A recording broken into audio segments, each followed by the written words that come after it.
মোমবাতি জ্বালিয়ে মৃতদের স্মরণ করা হয়, আর মোমবাতি নিভিয়ে জন্মদিন পালন করা হয়। সারা জীবন দেয়ালের পেরেকটা ছবির বোঝা বয়ে নিয়ে গেলেও মানুষ প্রশংসা করে ওই ছবিটার। 1000 টাকার পায়েল পায়ে পরানো হয়, আর 1 টাকার টিপ কপালে শোভা পায়। তাই দাম নয়, স্থানটাই আসল। ঘরে রাখা বাইবেল আর কোরআন কখনো ঝগড়া করে না, কিন্তু যারা তাদের নিয়ে লড়াই করে তারা হয়তো এগুলো কোনোদিন পড়েইনি। নুনের মতো তেতো জ্ঞান দেয়া মানুষটাই আসল বন্ধু। মিষ্টি কথা তো চাটুকাররাও বলে। ইতিহাস সাক্ষী, লবণে কখনো পোকা ধরেনি, কিন্তু মিষ্টিতে প্রায় ধরে।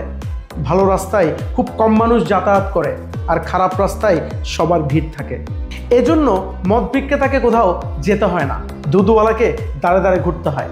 দুধওয়ালাকে সবাই জিজ্ঞেস করে পানি মিশিয়েছি কিনা, অথচ মদে মানুষ নিজ হাতে পানি মিশিয়ে খায়। মানুষের বুদ্ধি দেখুন, তাকে পশু বললে সে খুব রেগে যায়, কিন্তু সিংহ বললে খুশি হয়, যদিও সিংহও একটা পশুই। ধন্যবাদ সবাইকে।